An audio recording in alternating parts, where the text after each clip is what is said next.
Ladies and gentlemen, boys and girls, welcome back to the Trent and Zyori podcast. It's episode number 157. We are here once again. The major has been complete. I'm sure Trent will have many a note to share about that, but the big topic today, the Outlanders patch, it's here. We've both gotten a chance to play and watch a little bit, and we've got some first impressions to share. Trent, it's been a while, my friend. How you doing? I'm great. I did the major.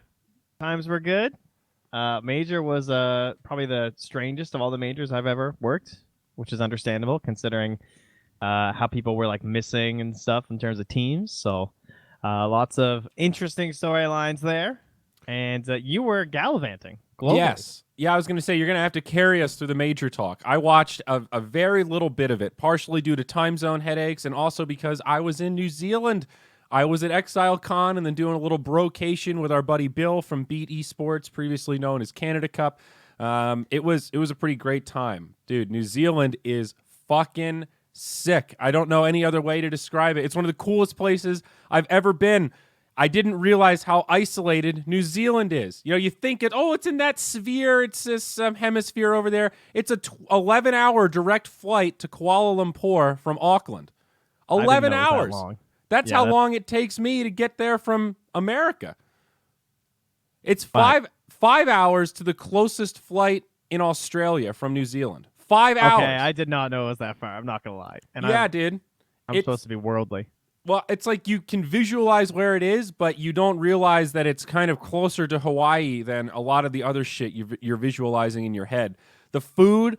unbelievable, Trent. Some of the best food I've ever had in my life. They've got completely different food standards. Even the McDonald's tastes savory.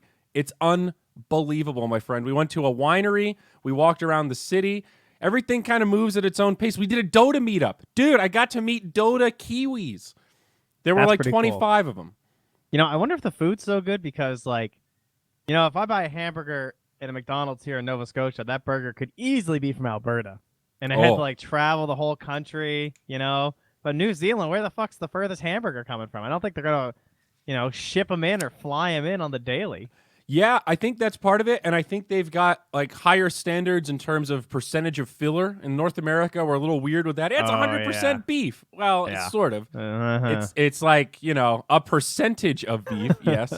I think that's a lot of it, but I'm not really sure exactly. It's just you can taste it when you eat shit. It's just better. Even their bubbly water, the New Zealand branded La Croix, 10 times better than La Croix. I don't understand what they're doing.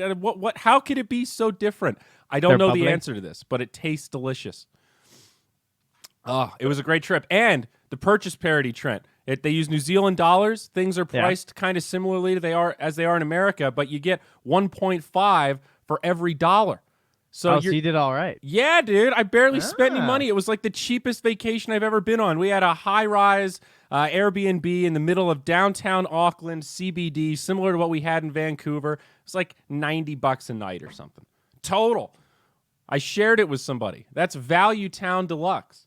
Wow. All right. Well, I'm glad. And obviously the PoE stuff went all right too then, did it? Dude, the PoE stuff was awesome. So I got an interview with their CEO or managing director, Chris Wilson. Pretty badass. I made a montage video of the con itself. Incredible event. I was like a little on the fence. First ExileCon, it could either be really awesome because they want to impress with their first one, or lack of experience could be a little bumpy. It was definitely the former, dude. They sniped it. And they had this really cool idea where they created a card game version of Path of Exile that you could play only at the convention. So staffers, people that work for the company in the convention, were wearing shirts that was supposed to indicate them being a monster, and it had different stats on it with elements and HP and all this shit. And you got 5 starter cards, and it was just like PoE where there were crafting items, there was a crafting bench, and you had to kill zombies and shit, work your way up to get loot. Your items had durability that would get destroyed over time.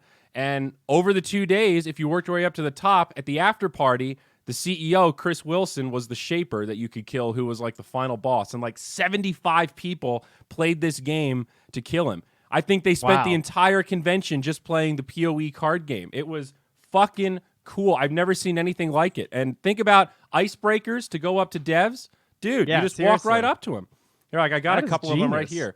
See, it's just like there you go, a full plate mail type thing. Wrong camera there, Dingus. Yeah, well, that's for the oh, fans. right. It's for the fans. Look, here's an orb of transmutation. Show me. I want to see. Thank you. I'm on a different camera.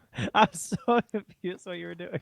It's pretty cool though. It's like, and it got really complicated with different elements and stuff. So like my armor protects against fire and all this shit.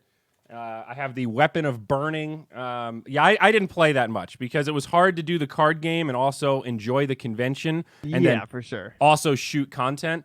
But it was a brilliant idea. As an outsider, I don't play PoE at all.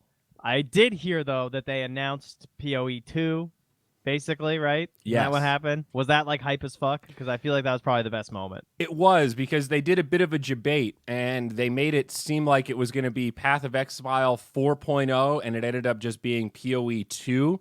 And it's a free-to-play game, so they were advertising it as 1 game, 2 campaigns. Right now there's 10 acts, I think. They're adding 7 more acts, and they're doing the game on a new engine. So now it runs much more smooth, and a lot of those like classic, just PoE things when the game crashes, that doesn't really exist as much as it did before. I got to play the 2.0 beta for, I did 2 45-minute sessions, so it's pretty nice. It feels much better than the current engines. You got to remember the game they have now is over 10 years old, so it's at this point it's pretty. Fuck?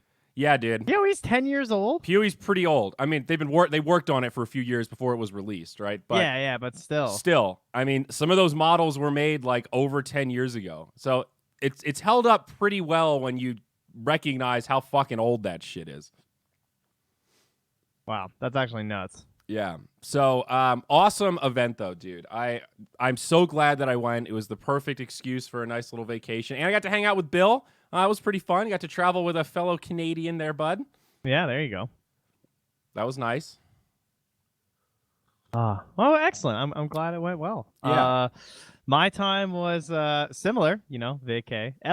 LA, working any event for BTS, man, that's a fucking vacation. Now, wait 1 second here, bud. Oh, yes. We got to talk about the people that made this podcast possible before we talk about I love those people. All of the other content. And this is perfect because we hooked them in with some of our juicy content bits, and now we're going to talk about Rivalry.com. Ladies and gentlemen, Rivalry sponsor this podcast. Y'all got you baited. They support a ton of great content out there, and they have changed their initial deposit parameters. Look at this, 100% deposit bonus for up to $100. That used to be just $25. They used to just cover your first bet. Now you can double your money on your first deposit. You need to be of legal age and in a legal jurisdiction, but Rivalry's got you covered. Let's see if they've got any action today. Esports Bets. Oh my gosh, they've got Dota 2 matches. Look at this, the PM League. 1.4 for Team Spirit over some team who didn't even bother to come up with a team name. Team Gibberish? I'd take that 1.4. All right, well, thank you. And they've got news.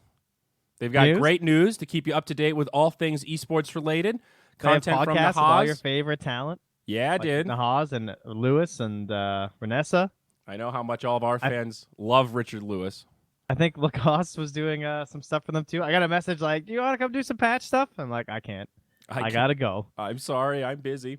And of course, if you're new to betting, this is one of the great things about Rivalry. They've got you covered there. They've got guides for beginners, intermediates, and advanced bettors, so you can figure out your way of esports odds and navigate your way to success. Head over to the Rivalry Academy for betting tips. They are the gold standard when it comes to trust and love in esports betting. Okay, so about the major, bud. All right, well, I guess the really hot thing right now is apparently 10 minutes ago, OG just tweeted that they won't be competing in... No Tail and the boys will not compete in the second major, but OG will. So whatever that means. So I'm hoping that means a Seb stack. That's my dream. We'll see. So does that mean they would just play as like an open team? They'd have to play in opens, yeah, if they play, because they don't have any... As discount OG? Yeah. It's actually smart because as long as they get some DPC points with this stack, this way the other real OG won't have to play in open qualifiers during the next major qualifiers. Because if you have any DPC points, as long as you're like top 8 or whatever, then you'll skip the opens. So by having their little shit stack play, they get DPC points to skip opens when they have the full team. Is that really like the big brain next level? It's kind of big brain. I mean, guess so. It's pretty like if you don't want to play, but if someone does, it's worth doing a shit stack. Kind of funny. All right. That is kind of funny. Well, there you go. All right. Well, I'll rewind a little bit, guys. Obviously, you guys probably saw. I'm gonna guess most of you probably watched the CHENGDU Major mostly through highlights or VODs due to it being in China. Yep. I caught the whole time zone issue. I caught some of the opening series. That first series is really great. It's like 9 p.m. Mountain, 8 p.m. Pacific, something like that. So if you're on the West Coast, you can actually get a full series in before bed. It's the panel before the second series when you always lose me. Yeah, it makes sense. So you all get to see Good Morning Purge, which is the most important thing, right? Everyone knows that. A great addition. Yeah, Purge. I thought that was great. Obviously, a lot of it was by Purge. He did a lot of the content for that too, but of course, most of it was from Ken too. Mr. Hot Bid, you guys know and love. He wrote a lot of the stuff. But Purge, he would come in. They were telling me he'd like come to rehearsals and stuff, which is like notes. Like he wrote a lot of the show, so a lot of the ideas were from him too. So he was very excited for it, and then it worked out pretty well because he got to do his little Good Morning Purge thing. Everyone sees Purge a bunch, and then patch drops. It was nice. It was like a prequel to the patch with Purge. Yeah. So, I accidentally demoralized myself yesterday. It's like, oh, the patch. I wasn't going to play Dota today. Okay, I'll stream a couple of games. I'm looking around at Twitch. I had 3 viewers when Purge had 15,000 as he was warming up with his patch notes. And I just had this moment of, what a fucking genius. His brand now is the patch guy. And it's like a grind, but at the same time, it's like the easiest content ever because he doesn't have to create anything. He just has to read this screen and react. It is fucking brilliant. 15K viewers, dude. The Purge patch analysis is now more popular than some of the NA games from Midas Mode. It's going to be a lot more popular than a lot of those games, so I can tell you that much.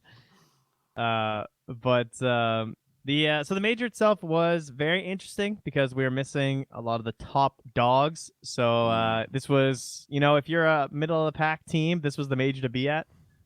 I don't necessarily think TNC is going to be one of those teams though, because they were very good at Dota 2, guys. They kind of slayed it. How exciting for a Filipino team making history, Trent. First time winning a major of this caliber. Yeah, and like the only other major I think is DAC, the Mineski one, right? And that was during the everything's a major year. Like to win a Valve major, I think is more impressive. Yeah, so that was DAC 2018, $1 million prize, and Mineski did beat LGD. So yeah, I guess you're right. It's a little bit different.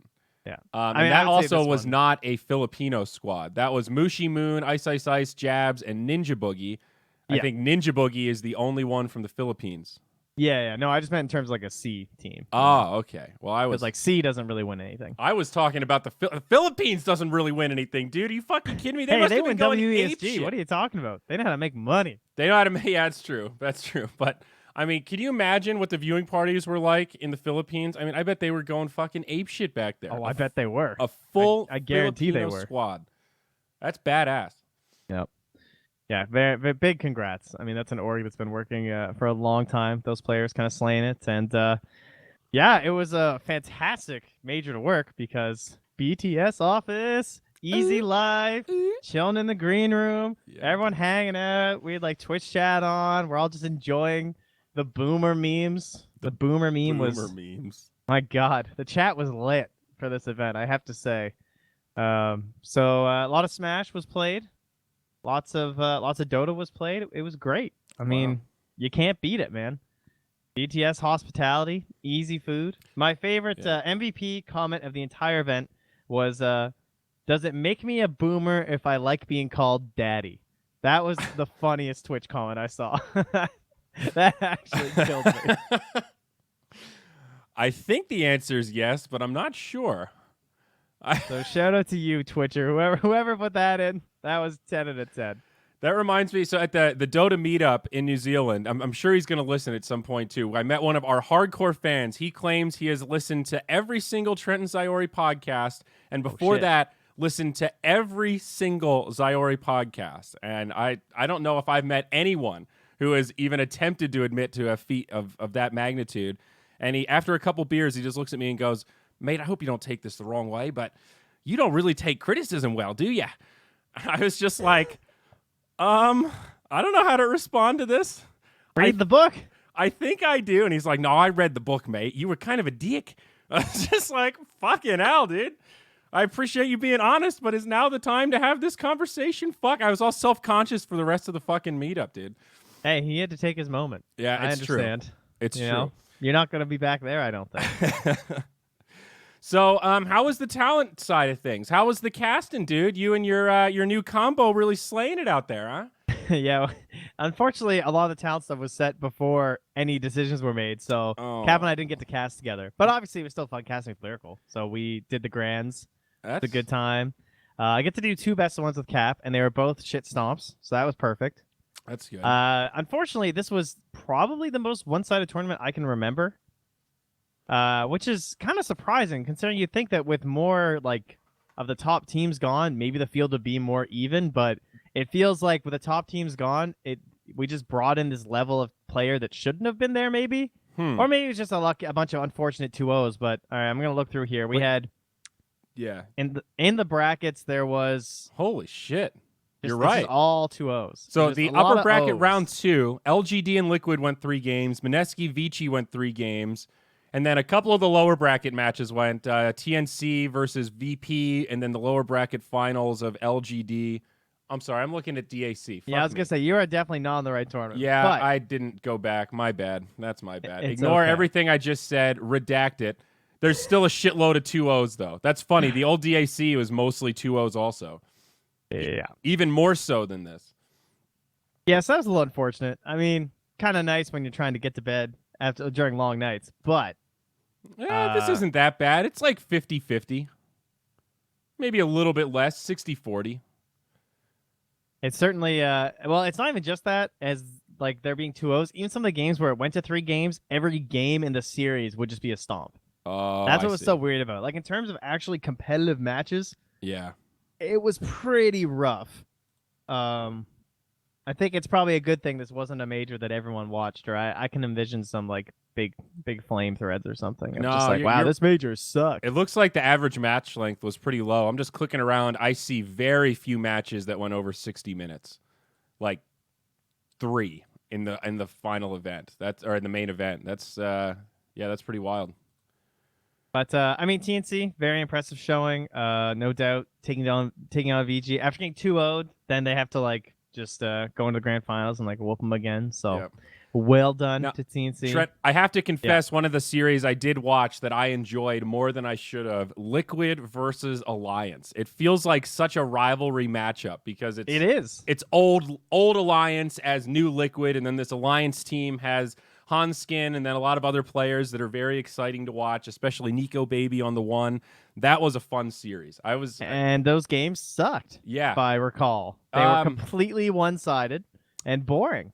And we all were worried that Alliance were going to stomp Liquid, and it was going to be boring, but instead it was Liquid that absolutely dumpstered Alliance. Oh, wait, no. It was a 54-minute game 1 and a 40-minute game 2. So would you like to look at the kill scores in those games, my friend? Yeah. I think I had written down in my notes for this podcast, very one-sided for Team Liquid, but still the most, quote, classic Alliance matches I've ever seen, where they're 30K gold ahead, and they still run around the map trying to figure out how to kill tier 3s, and you're just watching it like, is this team good, or are they absolute garbage? Like, you want to say that they're good because they're so far ahead, but there comes a point where you can't help but be a little critical of how long it takes them to close out what feels like a guaranteed win. Still. Very safe Dota players, one could say.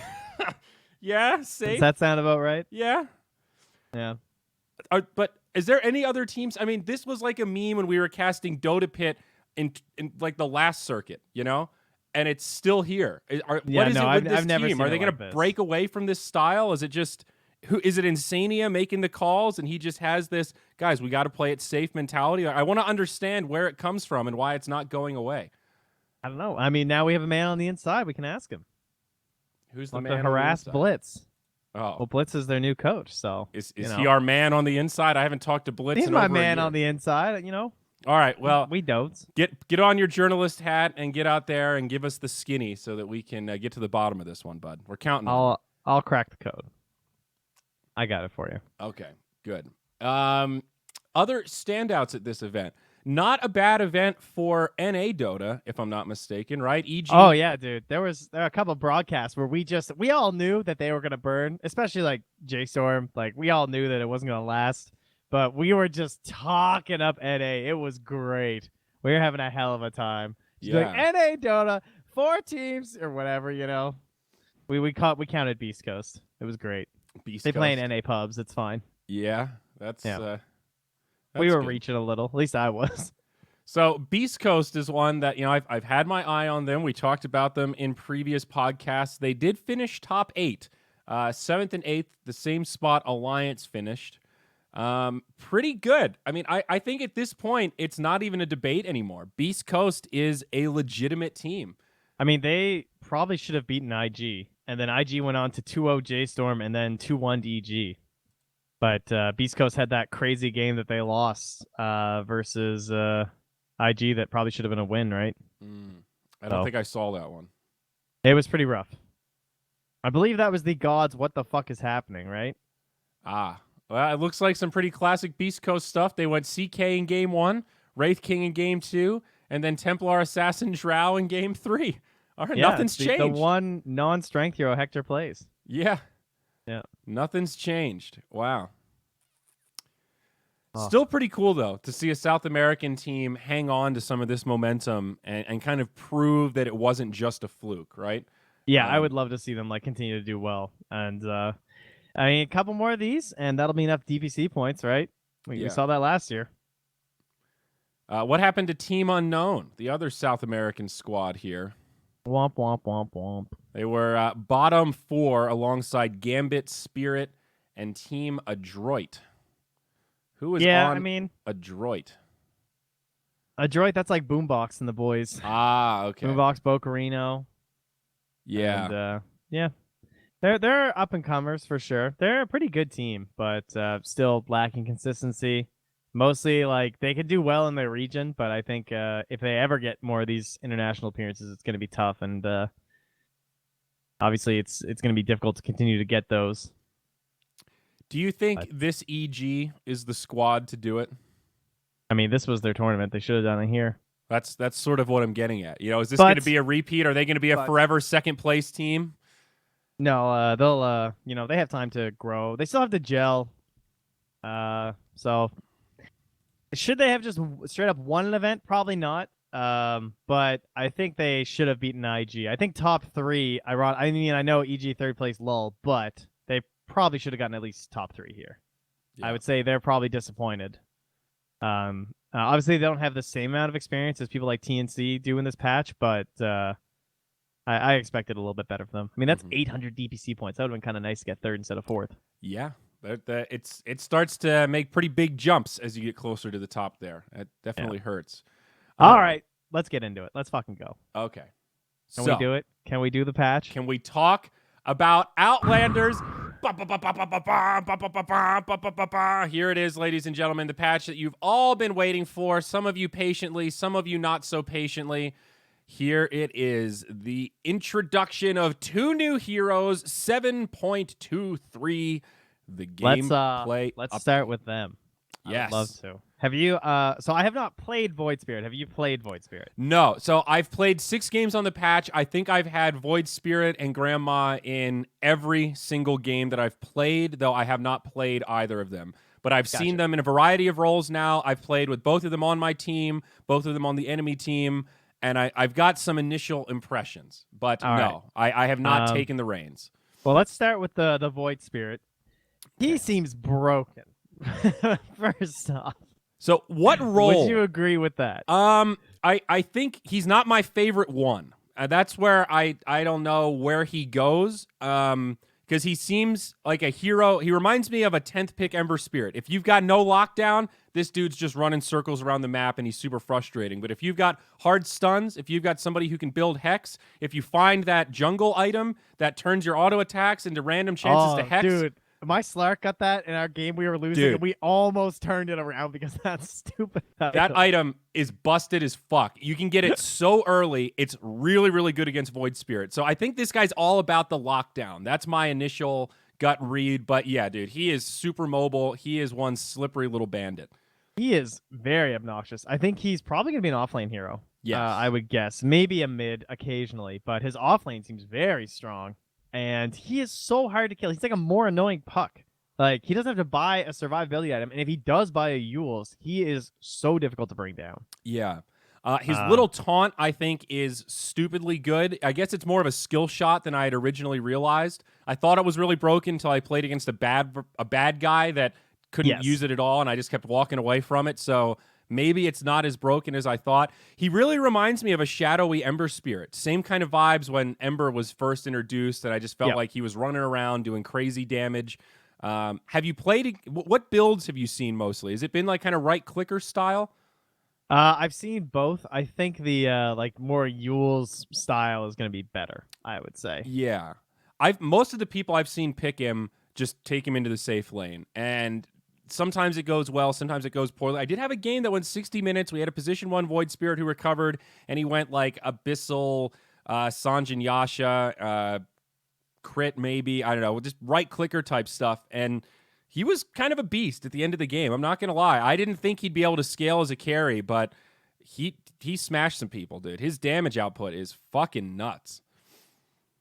Yeah, he's something. I don't really look forward to him being in every single game I play for the next, I feel like, 4 or 5 months. I don't think this guy's going away. Yeah, I think he's also really good with combos. Like, I saw some noobs try to pair him with Willow because of the big AoEs with the brambles and stuff. Cool idea. Yeah. You gotta hit the brambles for it to work, but he does a lot with setup. So I think stun's the name of the game, dude. You're against him, pick disable, get a sight Yeah, place. but that's what's so annoying is because all of the low level stuns don't work because he's all these disjoints. Yeah, it's true. That's actually crazy.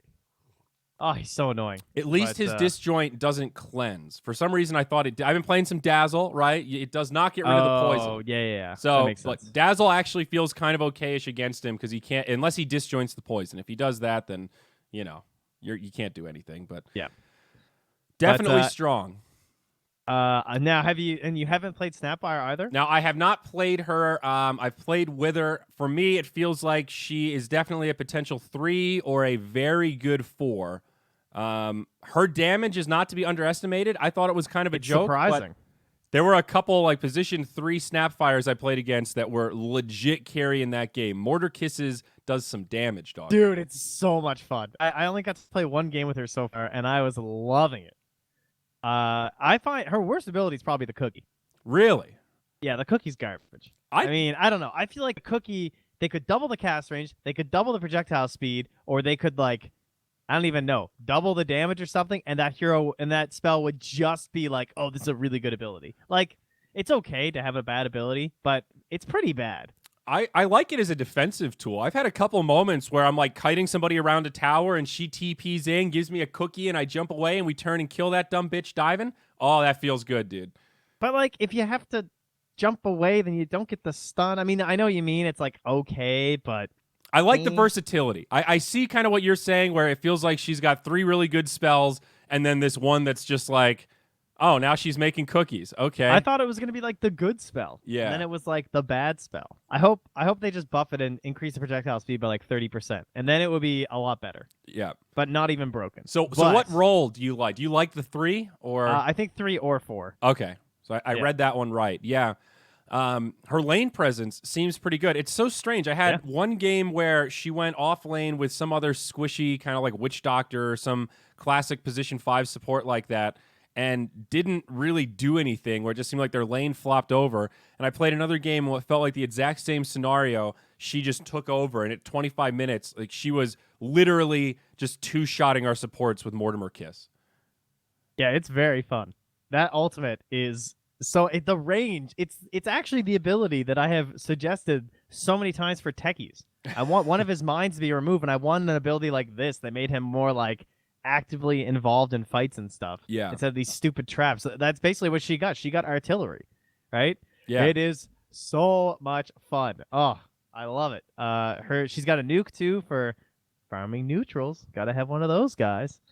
And her E, I think you can potentially max that as well. I think if you're offlane, you max her E, and if you're support, you max her Q. Yeah. When you're in the offlane, you can like take towers with her E. It's pretty fun. Huh. Like get a little bit of time. Just like pow pow pow pow pow. Keep chipping away those towers.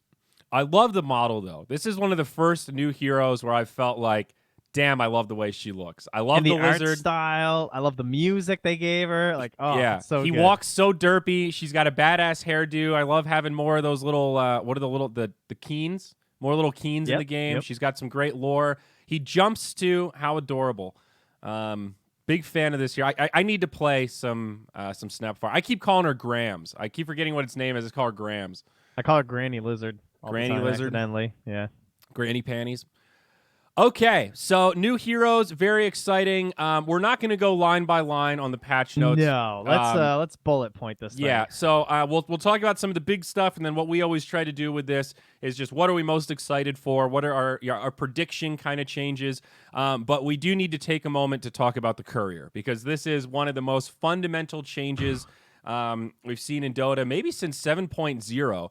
Yes, Everyone I would has agree. their own Courier now. It feels like some sort of turbo mode fan fiction scenario here where you no longer have to share it. And your I Courier... can't get used to it. I really can't. No, I'm struggling. Me neither. Like, I'm running out of TPs going to the side shop over and over. Yeah, there's no side shop either. So starting items now, I'm like, okay, it always used to be bad to start with stick. Is it bad to start with stick now? Well, wait, I have my own Courier. What do I need to start with a stick for? I can just fly it out immediately. Like, my whole script is just being completely flipped upside down in multiple ways. I feel like I'm just buying random shit to see what works now. I don't know what I'm doing. I'm like, how much mana do I need in this lane? Because I can just call my Courier again.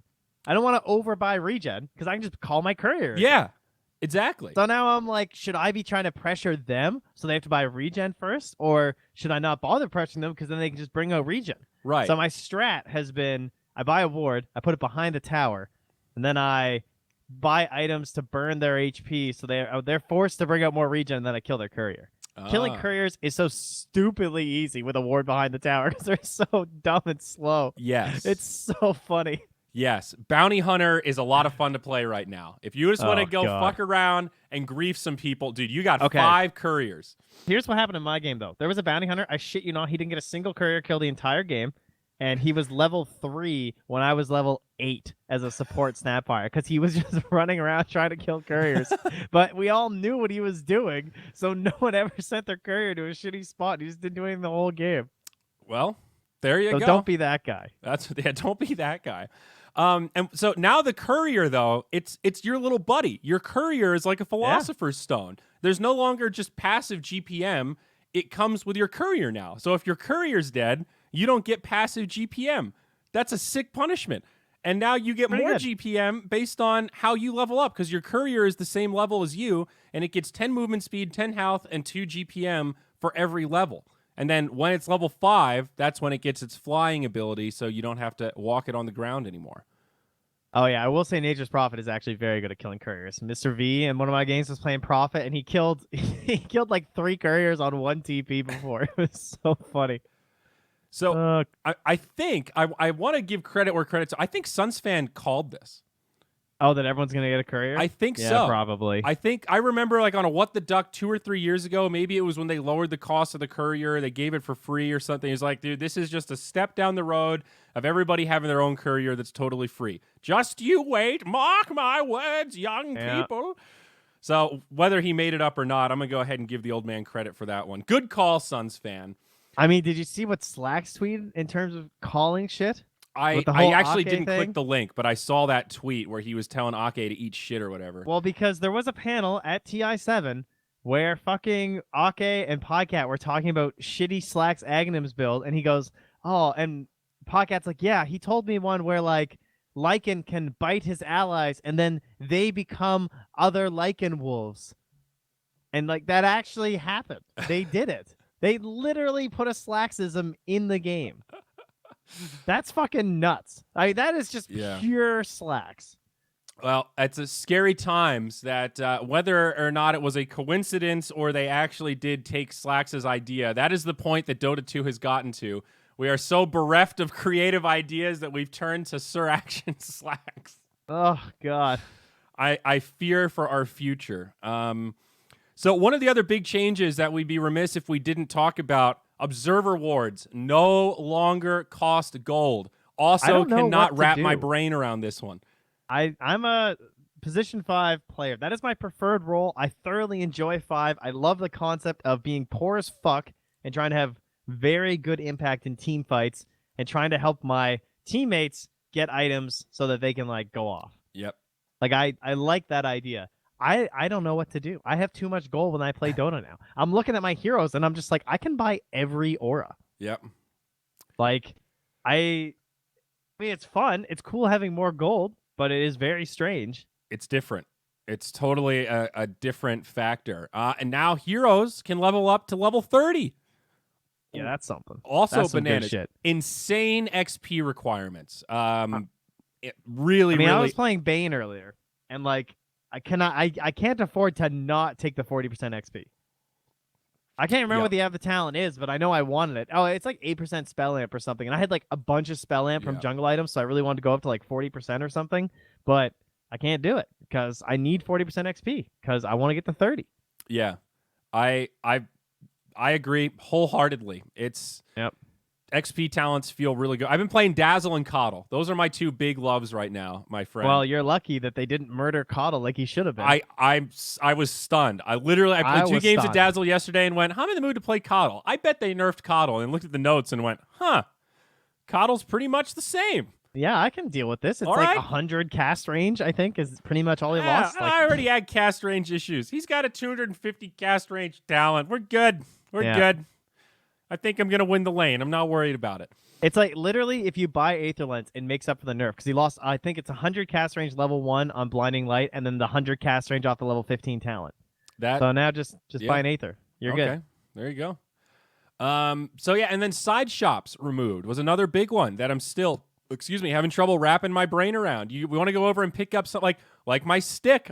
First thing. It's like keep walking in there and buying boots. Dude, hardwired into my brain. Yeah.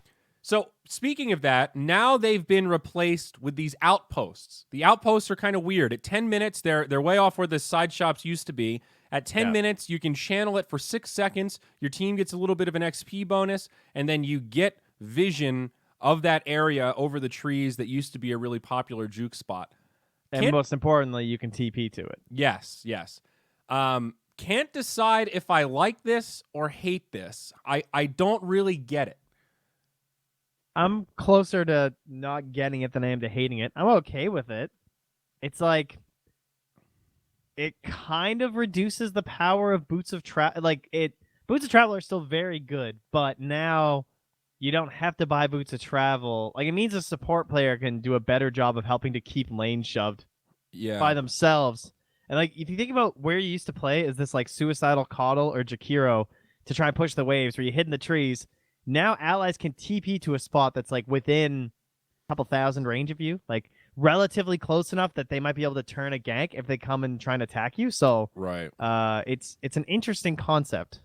It's in such an obscure part of the map. That's the thing. I felt like in a lot of my games, after the laning phase ends, they just get forgotten about. And yeah, sometimes you run by, and now that bounty spot is way deep in the trees. So that's sort of a natural reminder that, oh yeah, this thing's here. We need to turn it on. Yeah.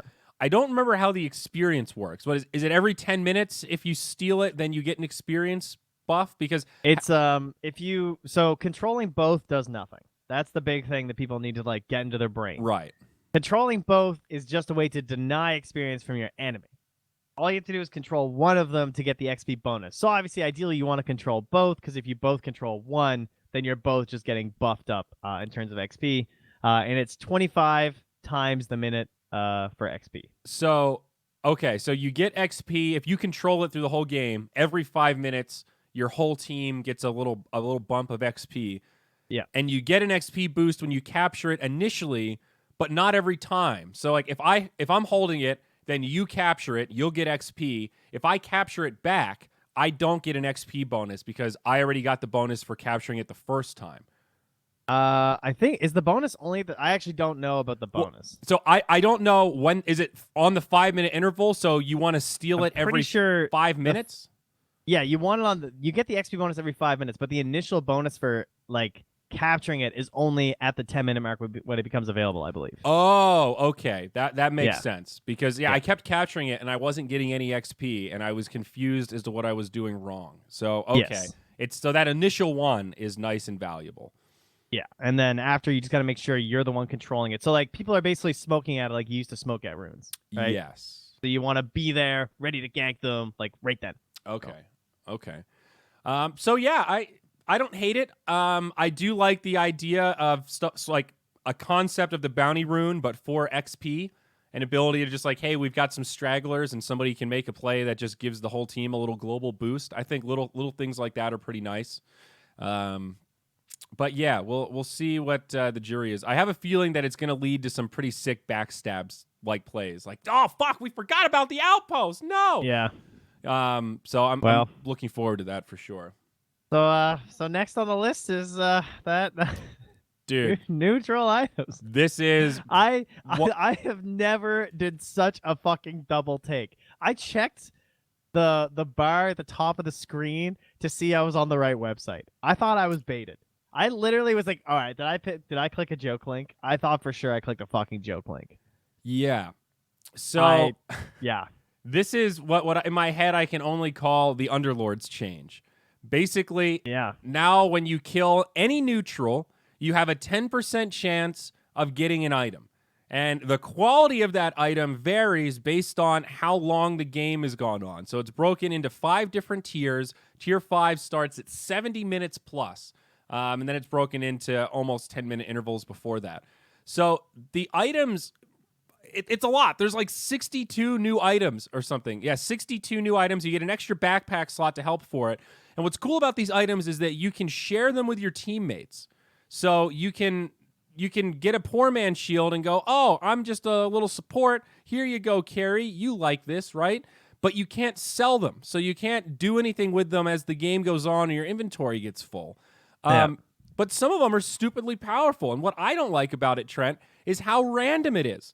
I had a game where I was playing Position 3 Dazzle. I killed one neutral camp when I went to use the shrine. I got an arcane ring on my first creep kill. You know how fucking sick that is to walk back to the lane with 8 int, 3 armor, and 75 AoE mana on a 40-second cooldown? It went from an even lane to a lost lane for the other team because I had a 10% dice roll on some stupid neutral I could barely kill. That felt dumb to me. That is pretty dumb. I'll give you that. But yeah, it's a lot to digest. It's a lot of items, and it feels exceptionally random to me. It's a 1 out of 10 dice roll, and then there's like 1 of 10 different items you can get after that 10% dice roll. It's too many dices, man.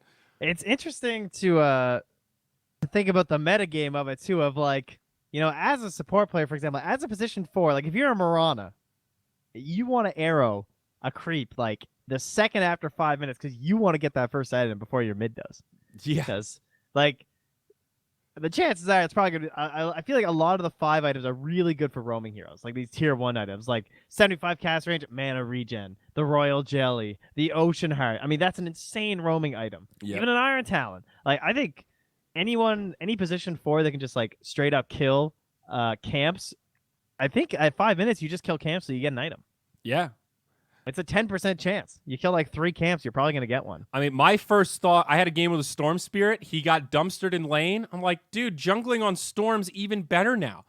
You get free items for doing what you've got to do to survive in the game. It's just a straight buff to any hero that uses the jungle like that in the mid lane. It's very interesting. I don't know. I'm into it. So this is one of these changes where I really feel a love-hate relationship with this, where I had some of the most fun playing Dota yesterday I've had in a long time. Exactly. You feel like you're gambling when you're killing neutrals. Like, ooh, what am I going to get? What am I going to get?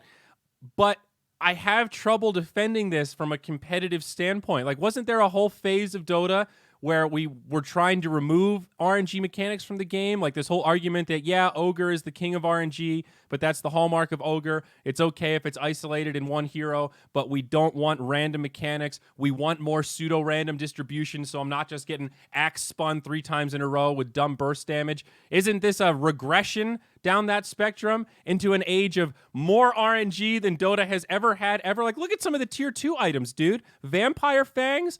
That item is fucking nuts. sick. 450 night vision, 10% spell life steal.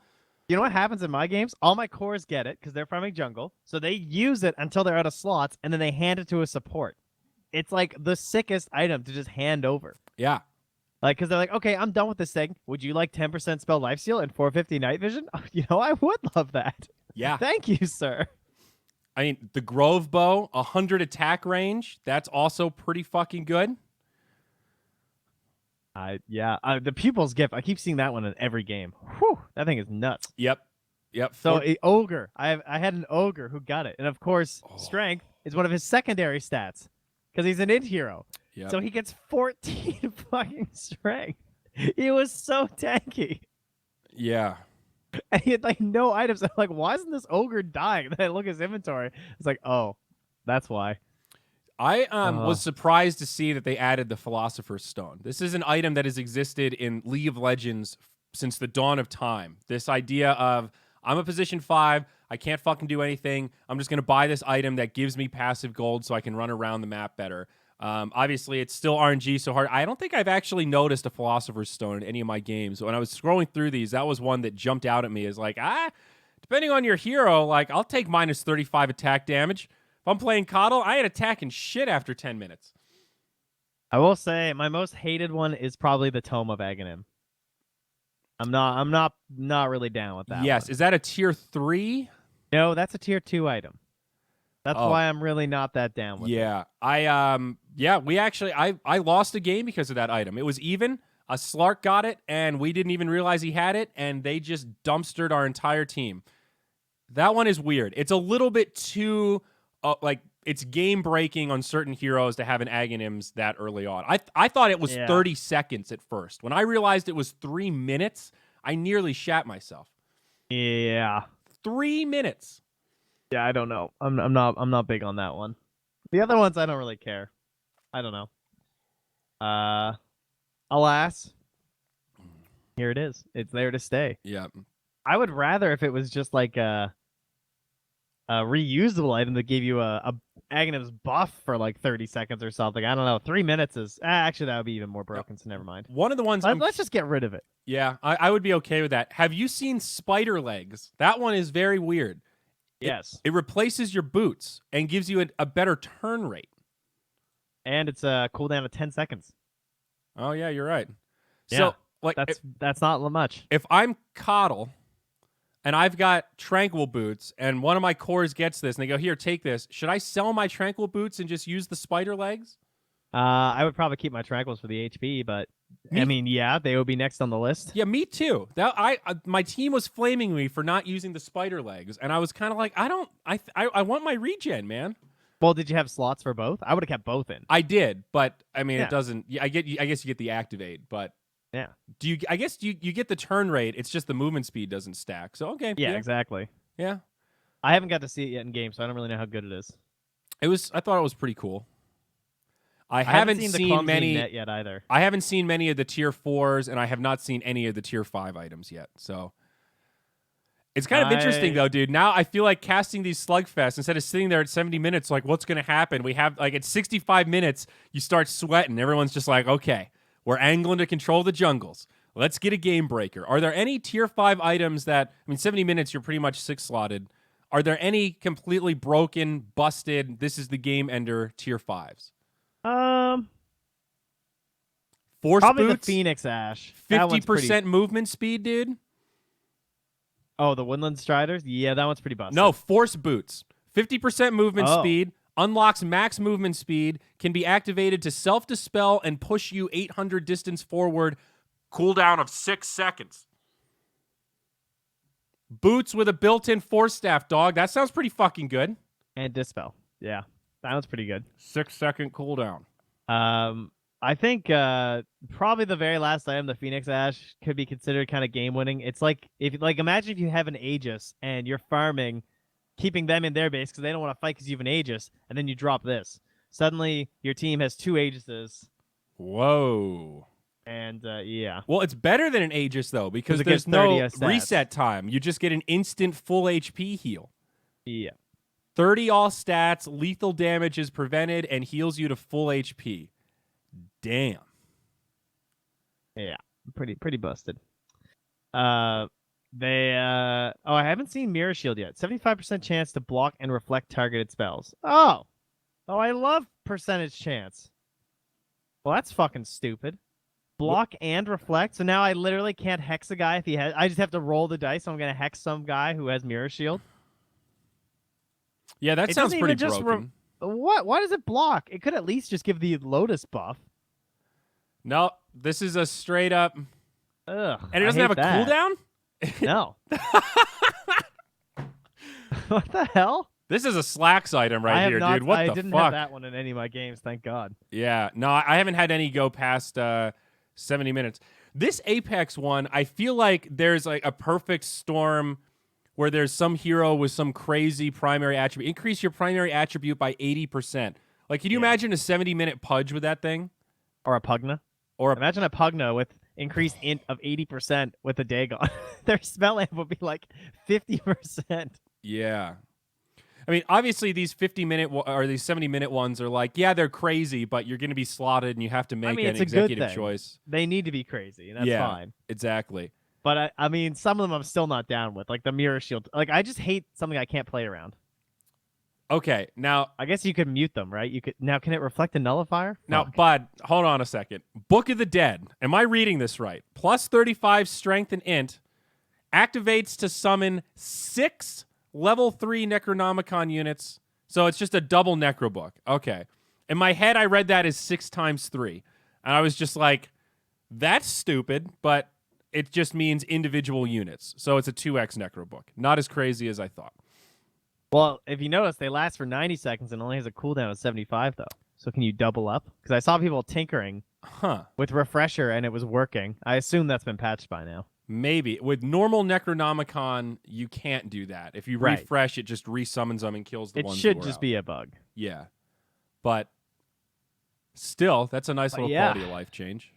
Yeah, it's something. I don't know. The one item, I think those like tier 3 items and maybe tier 4 items are the ones that we should really focus on when it comes to the competitive scene, because they're going to happen a lot. Yeah.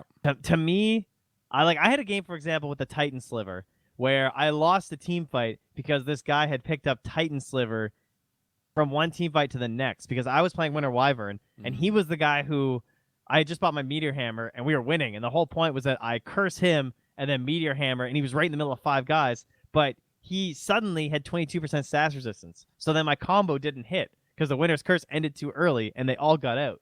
And I was real mad. But, I mean, the whole thing is you now have to, like, be really careful about clicking people for items. Like, before, you kind of knew what someone was buying, and you had a general idea of when it was going to come out. Now, before every single team fight, you have to be, like, super certain, especially as an initiator, that you're clicking everything all the time. Yeah. So that's kind of the new job of you position 5 players. That's true. I did have a game where I played against somebody with the Titan Sliver. It is really good. It also caught us off guard. Which is the item that does the hex thing? I'm trying to remember what it's called and what tier it is. Prince's Knife. It's a tier 4. A tier 4. This is the one. We mentioned it briefly before, but this stands out to me a lot.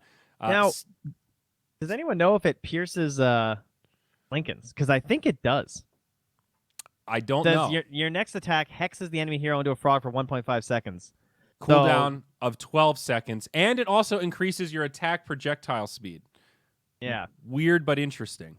I'm pretty sure it goes through Lincolns. Because I had a game with an AM with the Lincolns, and he kept getting hit by the frog thing from my Slark.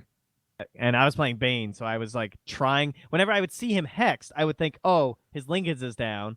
And I would go to cast like Brain Sap just to make sure, and it would still hit the Lincolns every time. So I see. Yeah. But so what's crazy about this is if you have a team that doesn't have a lot of lockdown and you're that position 5 saying, guys, please buy a Scythe of Ice. Somebody just buy it. We'll win the game, I promise. If this thing drops, the timing of it is so much faster than when most heroes would get a Scythe of Ice. And to me, that's what's so insane about it. I think we got pretty lucky where it dropped pretty early into the tier 4 spread, but I mean, that shit was a legit game changer. I think we would have lost that game if we didn't have that lockdown. Because it also catches the enemy off guard. It's way harder to predict because it's just auto attacks. You know, like you lose track of that 12-second cooldown very easily after the first one comes out. Yeah, I definitely agree. Illusionist Cape has been in all my games, I feel like. Very annoying. Increases illusion damage by 10%, can be activated to create an illusion of you that deals 50% damage but takes 125% damage, lasts for 20 seconds, cooldown of 30. Just like constantly looking at the map and just being like, okay, is that the real AM? Like my AM, for example, in my game had a Manta and the Illusionist Cape, and I'm playing Bane trying to Fiend's Grip him. And I'm just like, all right, I have no fucking clue who AM is. Yeah. Some of these tier 4 items are pretty nuts. The Havoc Hammer is one I haven't seen, but I've also been pretty scared of. Damage, strength, big thing, increases base attack time by 0.3. This is the mechanic that makes Alchemist's ult so insane. It's not just increased attack speed, but it actually lowers his base attack time, so attack speed items scale even better with that kind of a mechanic. This could be crazy on one of those hyper carries that's normally pretty slow in terms of attack speed. Well, it says increases BAT by 0.3. So does that mean you hit slower? Oh, wait. Okay, so this is... Am I reading that backwards? This is one of those weird ones.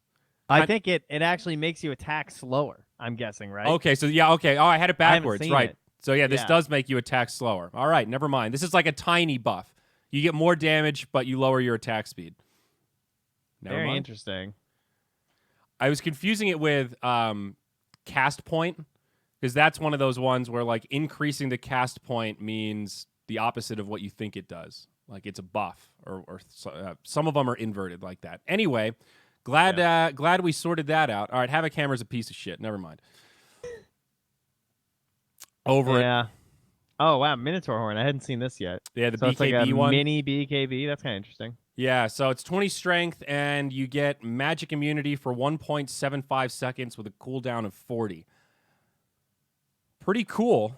Doesn't replace a BKB, but that you can do a lot with 2 seconds of magic immunity. Well, it should be good, guys. I have faith in the frog. Yeah. I mean, he hasn't reverted that much stuff. I can see a lot of this being tweaked in terms of numbers and like maybe certain items getting removed. But overall, I don't know. As you said before, I'm having a ton of fun playing it. What can I say? Yeah, but is that a good metric for our tier 1 esport that is competitive and has a lot of money on the line? It reminds me of those who say the only way to become a talent is to get lucky. Oh, you're so fortunate. You got so lucky. Trent Pax at twitter.com, where you can follow me. You're so lucky that you lucked into your job. You lucky luck boy. Well, much like this, you know, in order to get these items, you must have map control. You know, you can put yourself in fortunate situations to enhance your luck and opportunity. So, yes, of course, the purist in me wants to hate this. There is still a lot of like, you know, you still have to control the game. This is more likely to benefit the team that's playing better anyway than it is the team that's behind.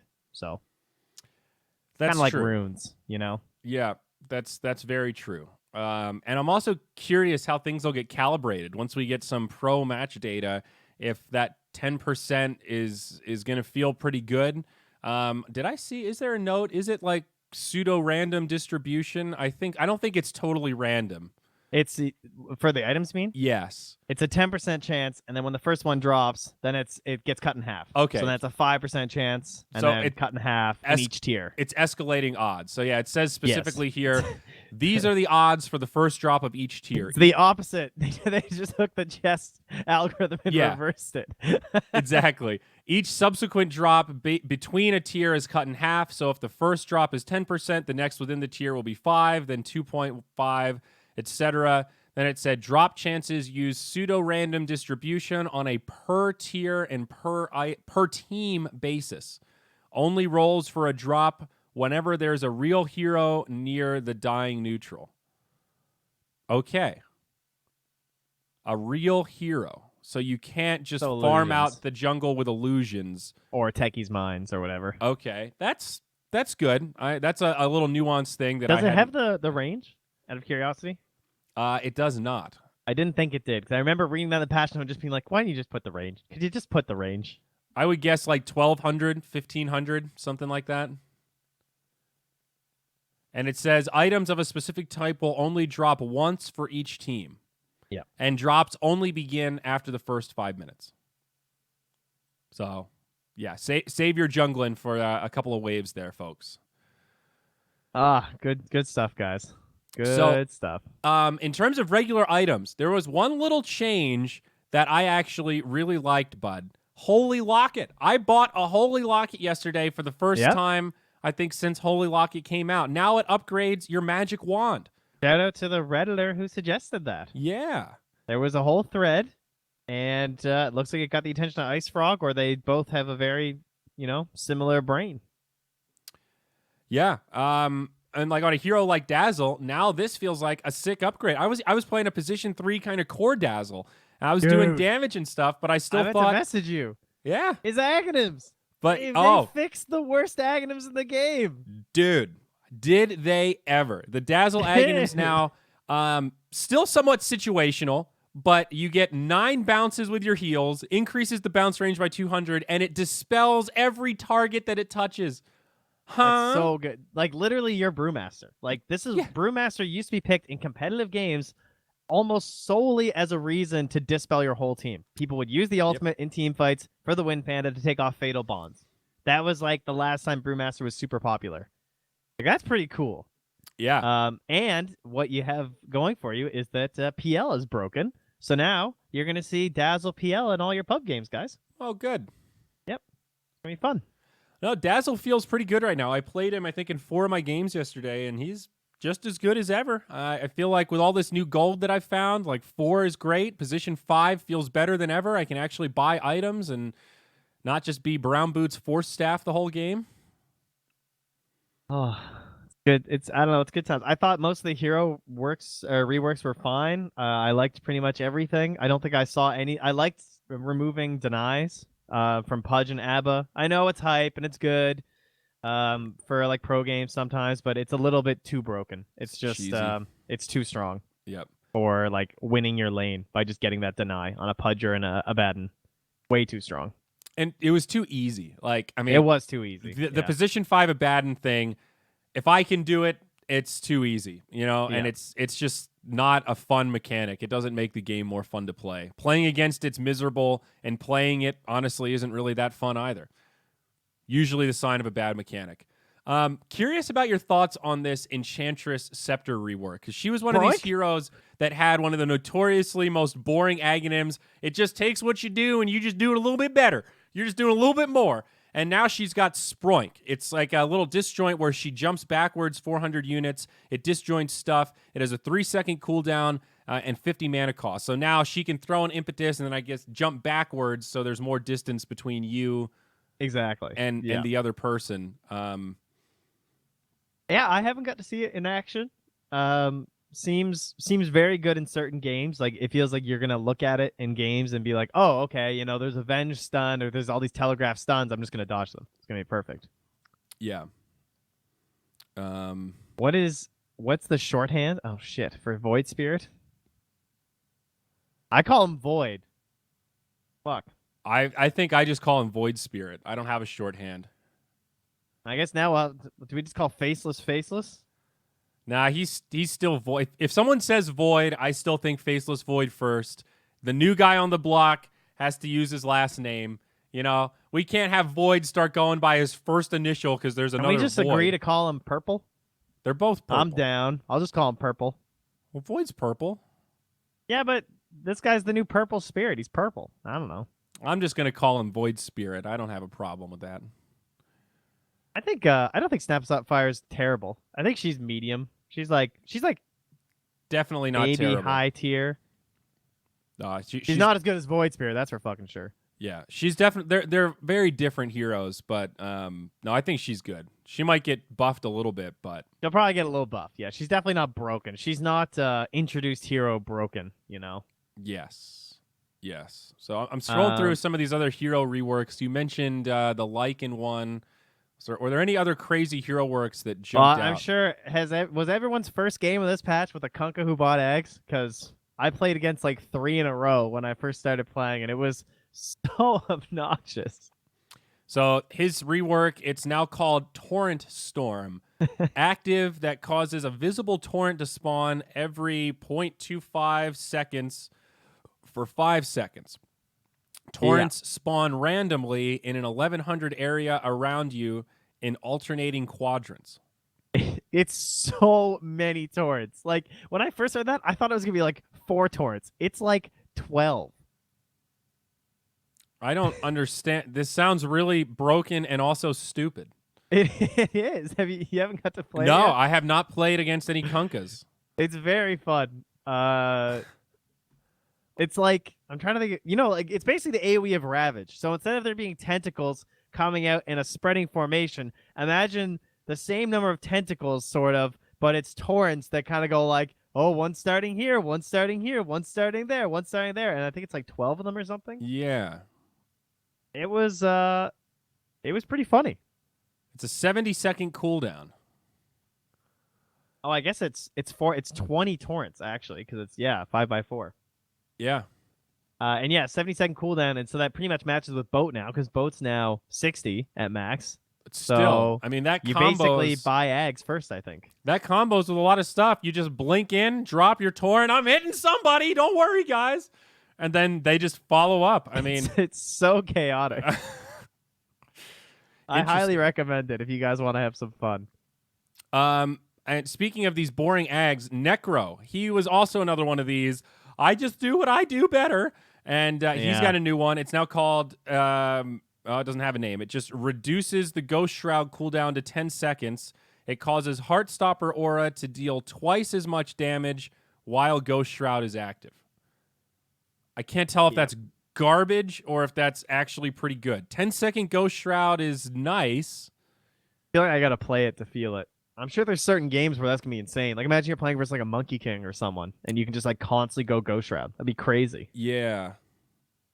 The 2x Aura is one of those, like, yeah, okay, that's cute. You have a couple seconds where they're taking a little more tick damage. Wow, I didn't notice those giant Nature's Prophet buffs. His ink game went from 3.5 to 3.7, and his agility, he got 4 more agi to start with, and he gets 0.3 more per level. That is a lot of agi. That's right a lot of click nice profit in vogue now? Profit in general, I guess. Do whatever you want. Bless Ice Frog for removing the 2 health bars. That was the correct solution, I think, for the Morphling issue. Oh, I missed 2 that health one. bars was stupid. So that was dumb. Now it's ult works exactly the same. It's just the percentage stays fixed. Yes. I hate to say this, but is Morphling a dead hero now? He's still pretty good, I think. Like, it's all gonna be about his combos and stuff. How do you, looking back, how could you ever justify giving that hero 2 health bars? I have no idea. I still, like, of all the Dota I've ever watched, I think that stupid Morphling Earthshaker shit is still the dumbest, most broken combo I've ever seen in Dota. I think that trumps the Pudge Chen bullshit from TI whatever. It's still good, dude. It's still playable. It still exists. Yeah, I mean, it's still play, but with double health bars, I mean, we're slowly getting it down to a decent level, and you need a lot of items. You got to get the game to that point, but now you can at least change some and feel like you're gonna kill him. Yeah, before it just, I felt bad for the teams losing watching it. That's how bad it was.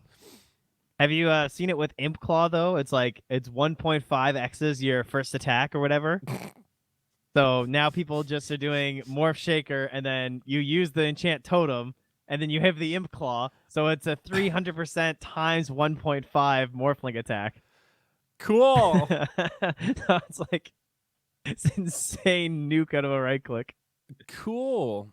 I also wanted to mention this Shadowfiend change, because when I saw this is a small one, but I had to scratch my head. Requiem of Souls doesn't reduce damage anymore, and now it causes units to run away from Shadowfiend for 0.6 seconds per wave impacted, up to 2.2 max. Does not happen on Death Requiem. I don't really understand what that means. It reminds me of the Terrorblade Aghanims, where I'm just kind of like, why would I want that to happen? So can you picture how Shadowfiend's ultimate works, where those little black lines all come out? Yeah. Those are called waves. Okay. But isn't it just one wave? No. The closer you are to the center, the more waves are hitting you. That's what adds the damage.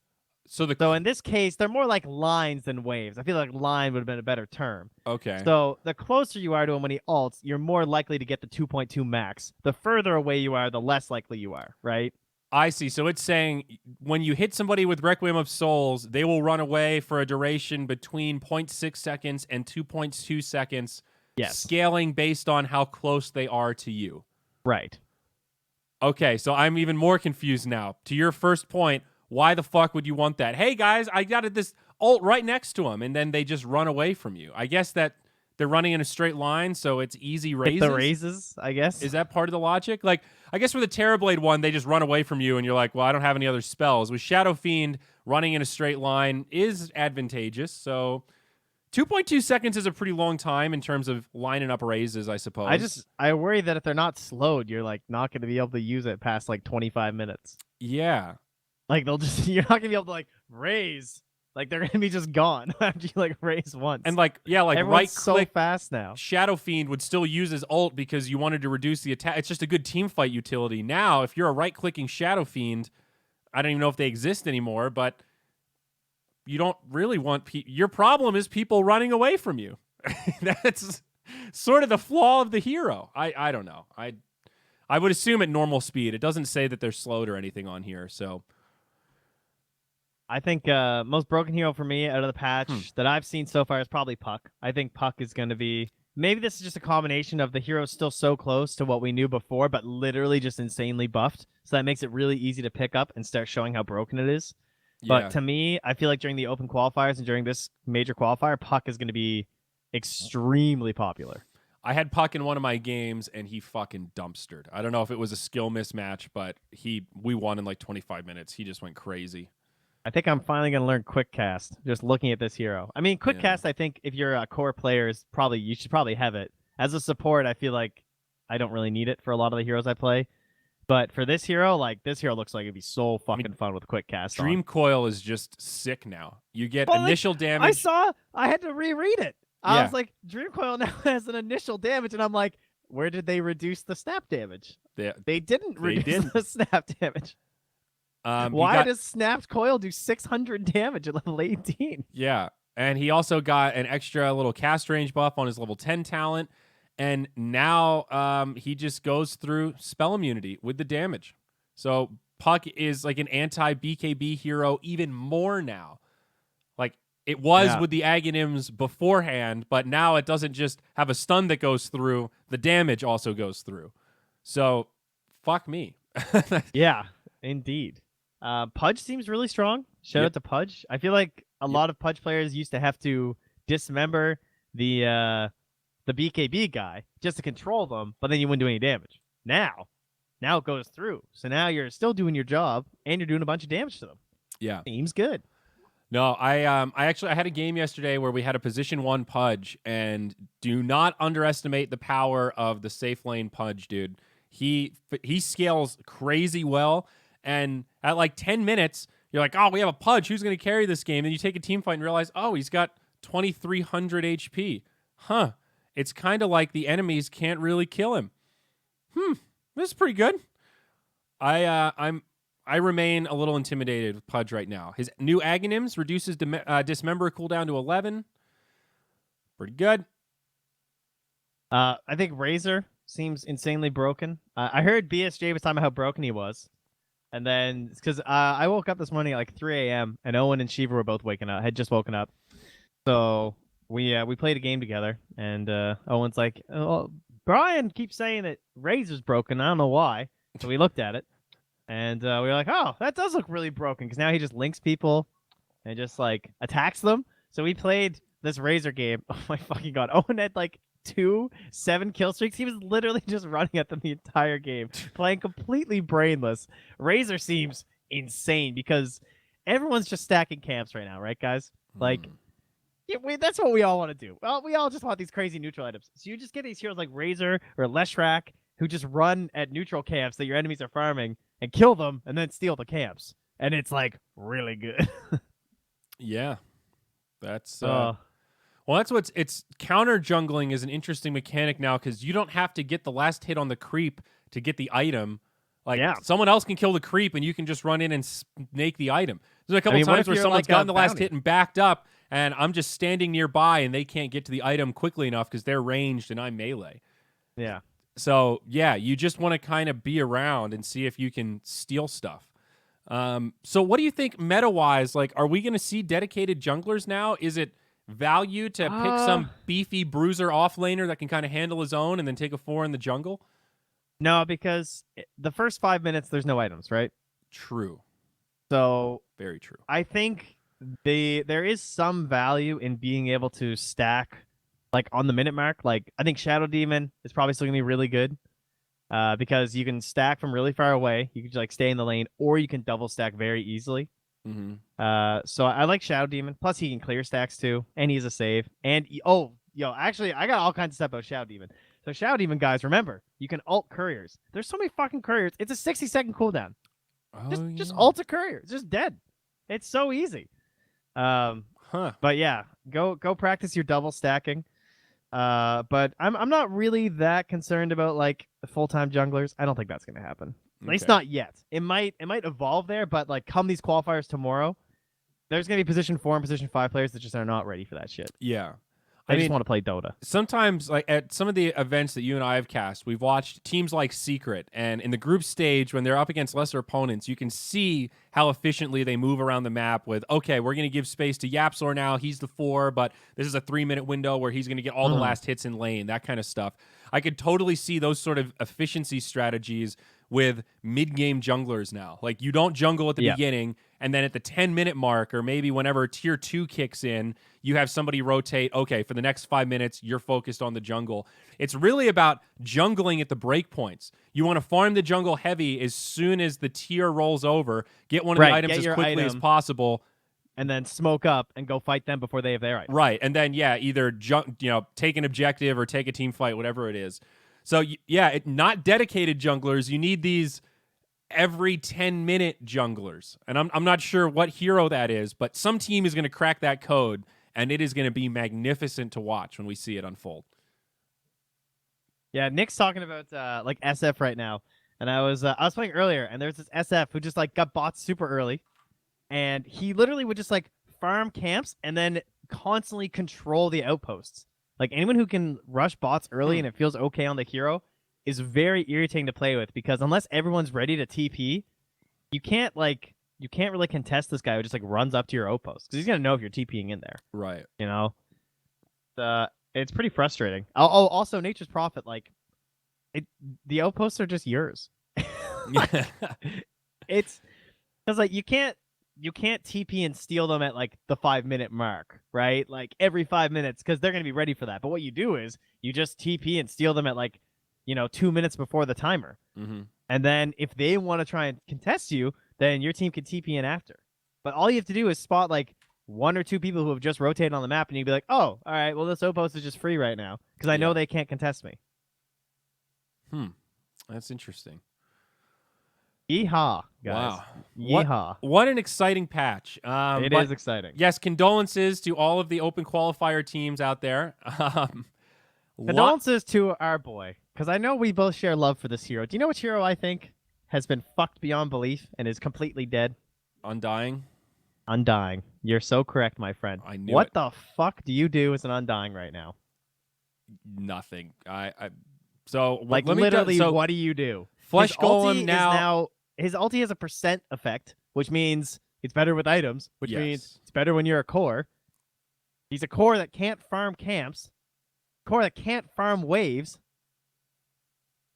I don't know. What do you do? No, I'm with you. I literally don't know what you do on this hero. I and was they cynical. killed his health regen talent. Yeah, I was cynical about Poor Undying before this patch, and I think lost these armor. Yeah, I think these changes have hurt him. Like, he has less regen now. This does help the idea of a core Undying, right? If you get a lot of strength, like getting Ags, and then you pop Flesh Golem, you're stealing all this strength, and then it scales with your ult. But if you look at this, your attacks slow the enemy for X percentage and deal damage over time. You got to be punching people. Yeah, and what's the cooldown on his ult? 125 fucking seconds. What's the cooldown on Tombstone, guys? Also really friggin' long. What is it, like 70 80, seconds 60, or something? 80? Yeah. Like, this hero seems terrible. I mean, this looks like, maybe I'm completely wrong here, but to me, he looks god-awful.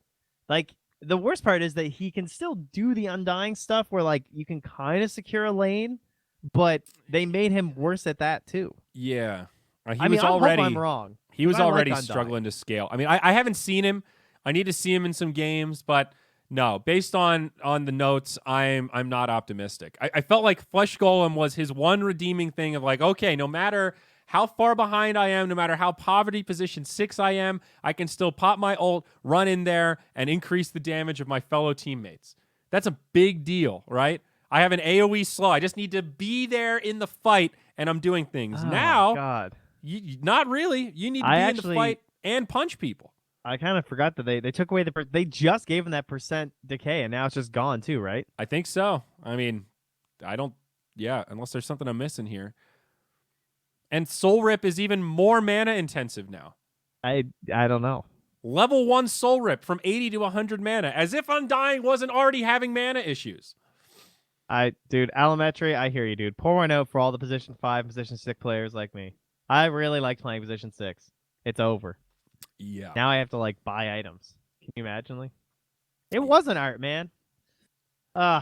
Sad. But I'm looking forward to the future because now I'm going to just buy way more auras, and I'm going to buy my saving items earlier, and I'm going to have higher impact in team fights, and that's okay. It's going to be good. Yeah, overall, very exciting patch. The Frog did not disappoint in terms of, I don't know how they do it. Every single Dota patch, like they just find a way to throw the game into this completely chaotic state, which is so much fun. Like, it's fun to play pubs. It's so fun right now. And part of it is because people are bad. Everyone's trying the new heroes. Like, you can just play the same shit you've always been playing, and you're going to do pretty darn well because people are just in this full, fuck my MMR. I just want to learn about Dota right now. And there is a staggering amount of people that are queuing pubs, downloaded the patch, did not even open the patch notes. So let's look at that. Speaking of which, high MR pub stats right now. Can you guess which hero, speaking of things that you've just done before, what hero is absolutely destroying pubs at the moment in high tier? It's a support hero. It's a support hero. Okay, I was going to say OD. That was my first guess. It's the default pub position 5. Is it CM? Pick? It's CM, baby. She's got a 64% win rate in 314 high-tier games. Sniped it. Whoa! In terms of also successful, but not nearly as picked, Magnus is slaying it. Monkey King's doing all right. Ursa's doing all right. Brewmaster's doing all right. But, yeah, CM is killing it. And it makes sense, because my first game on the patch, someone took Snapfire, and my first reaction was, fuck it, I'm just playing CM, because everyone just wants to hit jungle creeps. You know what's good for that? Mana. Yeah. Yeehaw. Damn, So, yeah, I need to play some CM. CM's good. Holy shit. Be real good. And she was barely touched. Have you seen people discussing the idea of listing the items that will be available for pro games? And do you have any thoughts on that, out of curiosity? You mean like an interface in the game that shows, hey, this item dropped and these are the ones still remaining for each tier?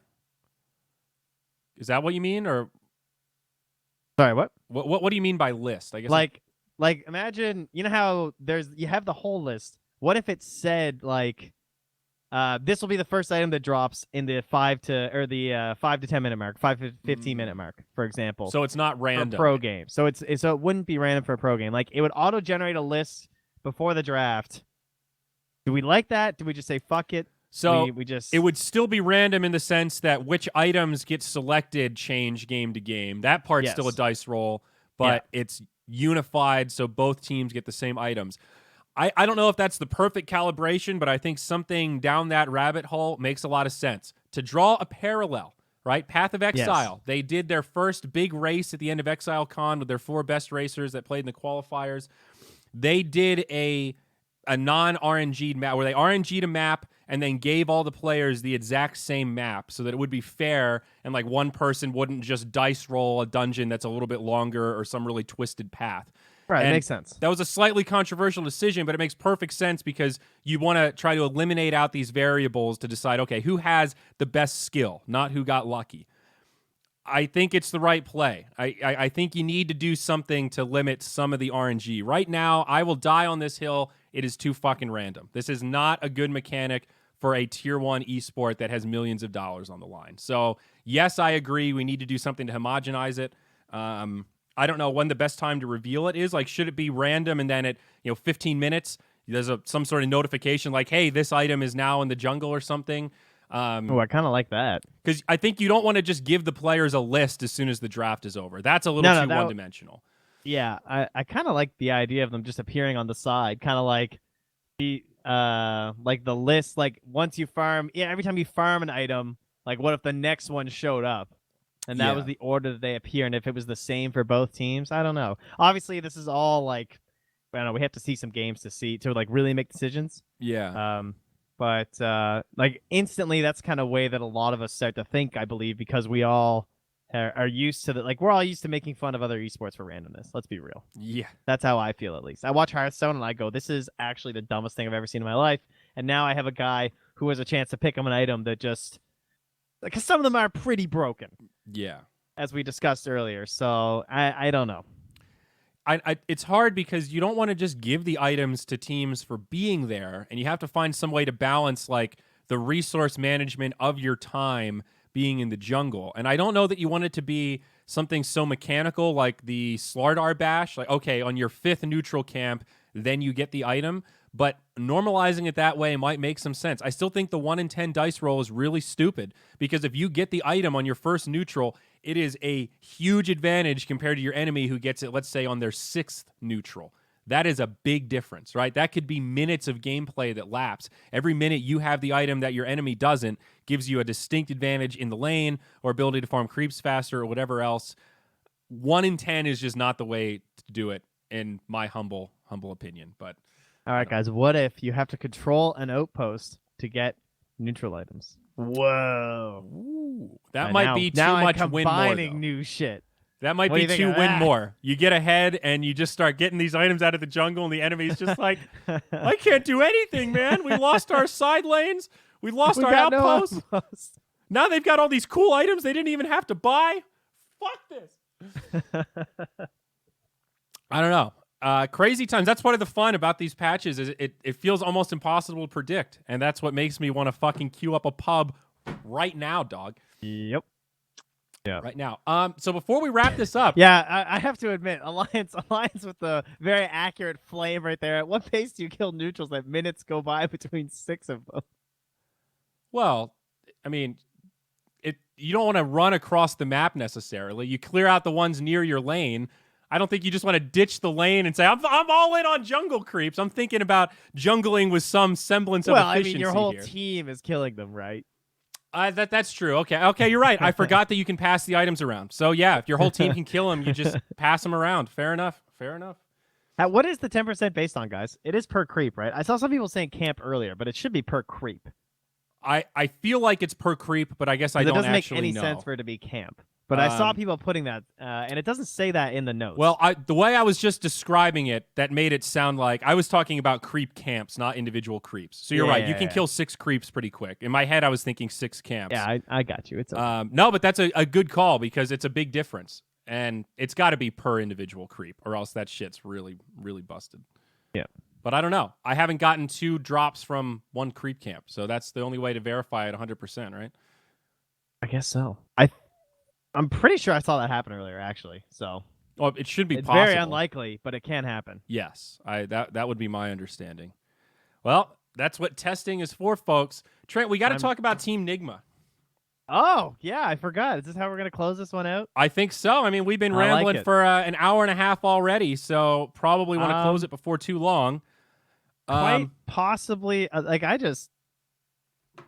All right. Well, where to start with this thing? I like the idea that they are trying to promote the fact that a lot of them come from the underrepresented Middle East region when it comes to Dota. Yes. When I traveled there for the WESG event, I met so many guys that talked about Yapsor or like Hook or Miracle and like, oh, I used to play with him in LAN cafes, and like, you have these kind of guys talking about how like they would beat these guys, and like there is this really intense group there that play that don't have a support system really for getting into the pro level. It's very difficult. You pretty much have to leave and go to Europe and all that kind of shit.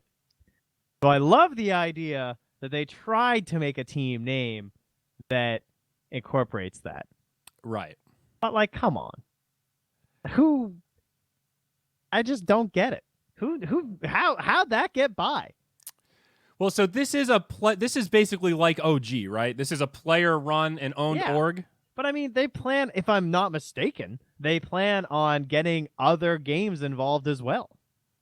Right. I mean, when I saw this, I'm looking like this cast of players that are like, hey, we've won some shit.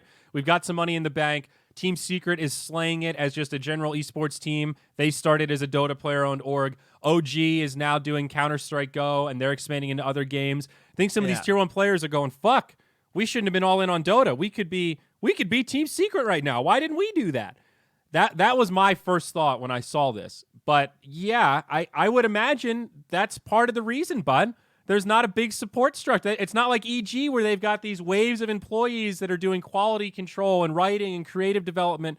It's probably 5 dudes and a manager going, well, we need a name. Oh, well, this is an okay name. It means something to us.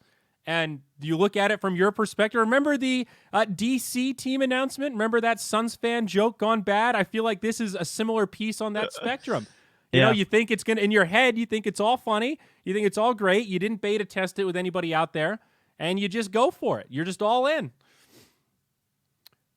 I don't know. It's a really shitty name. I don't know how else to say it. I mean, I think sucks. Of that Twitter guy, Nigma No Name. I thought it was him. I thought it was a parody. Me too. I thought it was a joke. That was my first thought, but that's just because I've seen his content, so that word is branded with like meme content for me. And then my next thought is I think Enigma. I think using a name like that that's so close to a hero in the game is just not good for branding. It's just it adds mental clutter to it. Team Nigma draft Enigma. Like, ugh, God, I don't want to say that. Yeah, it's just like, it sounds like one of those names the stack comes up with. Like I saw people in the Reddit thread confused. They were like, "Oh, just wait till a big org buys them out and changes their name." It's like, no, guys, this is the fucking org. You don't get it. Yeah. This is them forever. Like they're not getting picked up by Cloud9. They want to be a Cloud9. Yeah, they're Nigma LLC or whatever. Yeah, Nigma Gaming or some shit. I mean, yeah.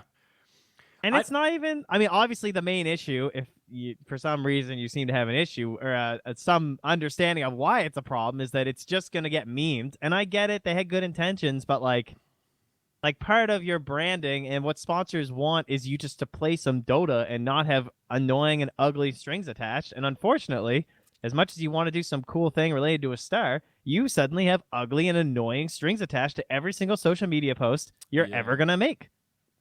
I'll be honest, though. I did not get the whole racism interpretation until I read a couple of comments and went, oh, man, you guys are really getting creative about what's like, Jesus Christ, dude.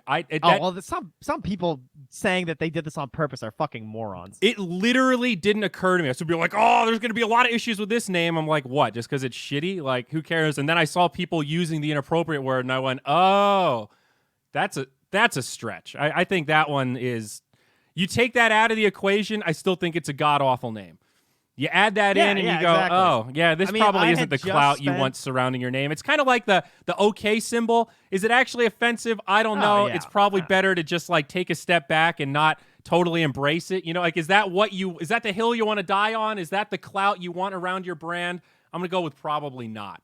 I mean, to me, the problem was I had been watching Twitch chat the entire MDL because we just had it on the side. It was pretty funny. And every time Enigma was mentioned, I mean, it's just come on, bro, and try hard. Yeah.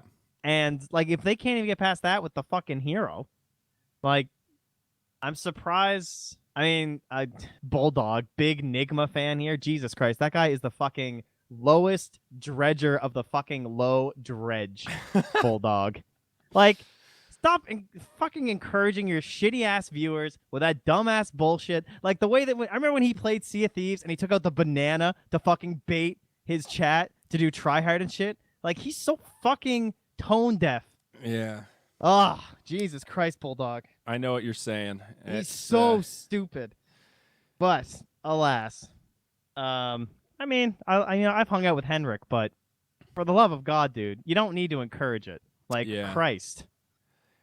Yeah, I'm anyway, kind of with you I'm on sorry, that. I'm just mauling a little bit here, guys. No, I mean, I'm seeing people in chat. I guess I didn't realize this since I'm not one who's trying to trip chat filters, but I guess this is one of the words that people had used commonly on Twitch to try to get through filters, to communicate inappropriate language. So I guess that was already a meme that existed on the dark side of Twitch chat that I wasn't even aware of. So I don't know. I in some ways, I feel like the players probably just looked at it from, this has meaning to us. It means star. And they just didn't think about it like, okay, what are the dregs of Twitch chat going to do with this? And here we are. Now, the question is, do you change the name? Because as much as like we're saying, like, and as just make it Najma, I think, personally. Yeah. I mean, I know it's annoying. You already did it.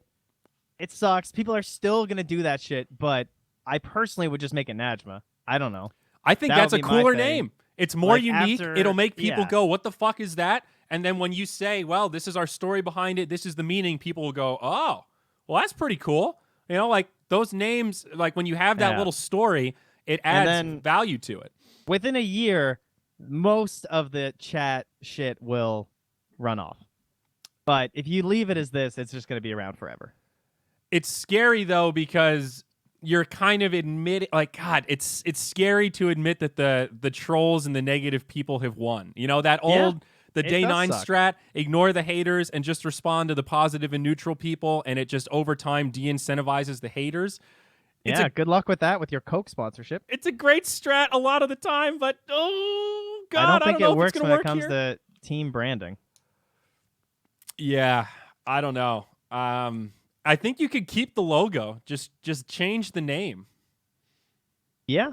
I mean, I don't know. I hope they go to Najma. I'm with you on that. I just think Najma sounds better. I would vote plus on Najma. I don't even care about the other shit of it. I just think Najma is just straight up better. Personally. Yeah. No, me too. Me too. More unique. Yeah. I mean, when we came up with Moonduck, the whole goal was make people question, make people ask why. And the idea is that, like, that is just so much more memorable, even if it's a stupid name, than coming up with, we're Flames Gaming. What's the idea behind that? I don't know. We wanted to sound cool. You know, like, that doesn't resonate with any, it doesn't really connect with any fans. But it was nice that they had that little story, though, that they were prepared with, hey, this is what our name actually means. Can you imagine if they just picked Nigma randomly and their response was like, we just thought it was a cool word? That's not the PR play. I can tell you that right now. I mean, some people seem to think they made it up, but I was like, I mean, come on. They probably had an idea here, guys. Well, it is definitely a word that exists. I mean, that part's pretty undeniable. But yeah, I don't know. Whatever. Just I just can't believe you take all that time to come up with a name, and that's what you get. Yeah. Yeah, I'm with you. I mean, it's fine to say that you disagree. It's dumb. No one gives a fuck outside of NA. I hate to break it to you, but every single Twitch chat is going to look like that. Like, you can say, I don't care all you want, and no one cares, but you're just wrong. The whole chat, all that anyone's ever going to focus on when this team plays Dota is that spam. Yeah. It definitely does. That's the nature of Twitch chat. And when you're a sponsor who wants to check out the team you're sponsoring playing some Dota, and you want to read their social media posts, and there's a bunch of fucking try hard and come on bros to reply to every tweet, some guy in a suit's going to be like, hey, I was just wondering why we're paying for this, and there seems to be a little bit of racist people who keep tweeting at us. Yeah. You're I'm you're sorry, not we can't really control that. you're not wrong, dude. It's a farce to think sponsors don't know what Twitch chat is or don't look at it. They definitely know, and they are definitely, if they're a smart sponsor at least that's looking to make money, they are aware of all of these little things, and it absolutely influences their decisions. There's a lot of teams out there. You have a lot of choices. We have gotten messages based on Twitch chat, 100% from sponsors, right? Definitely. That's just a thing. Definitely. And I mean, a lot of them are aware that it's Twitch chat and it's not totally related and you can only sort of control it, but some of them don't really get it. And some things are not super easy to moderate, and it gets sticky real quick, dude. And it just sucks if you're starting this brand, you want it to be a tier 1 esports org across multiple games. I do honestly believe from a business perspective, this could hold you back. And you say 100%. No one outside of NA gives a shit. Well, there's a lot of sponsors, a lot of money in NA who will give a shit. So you're turning your back on a potentially huge market. Who do I want to take? Team Secret or Team Nigma? Yeah. I don't know. That's a rough one. Excited to see where that goes, and I feel bad for the players because I feel bad too because they're all nice guys and they're all lovely and they're all good. Like star power deluxe, good players. This could be a real tier 1 contender team for like the whole rest of the circuit, Yep. And instead of talking about their sick gameplays on the new patch, we're talking about their stupid ass name. That sucks. Trent, I got to wrap this up with one last thing off my chest. Fucking Mr. Robot, dude. This show, if you're looking for a new show, what the fuck is it? There's like 3 episodes I've heard good things. I'm having the thing that you had for Game of Thrones where I don't know anyone else who watches it, and every week I watch these episodes and my brain just explodes with what is happening? Where is this show going? I have never been... No spoilers. No spoilers. No spoilers. I've never been this close to the end. I know he won't. I think there's literally 3 episodes left, or maybe even 2, and I still have no idea how it's going to end. Like, absolutely no idea. And not in some lost kind of shitty, like, what are they going to do with the polar bears?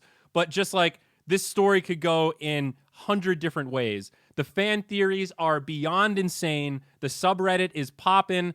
Dude, Mr. Robot is... This might be one of the greatest shows I've ever watched, depending on how it ends. I'm not ready to call it yet, but even just now, it's one of those shows where, like, the last episode and the one before that, I've been rewatching the first season, and it's so much better. There's so many Easter eggs, so many little clues and hints from literally the first scene of the show. They're tying it in to the last season and like the finale wrap up. It's so ridiculously deep. It's so complex. It's like the best parts of Westworld meets the best part of Breaking Bad meets hackers and cybercrime. 10 out of 10 so far. I will warn you.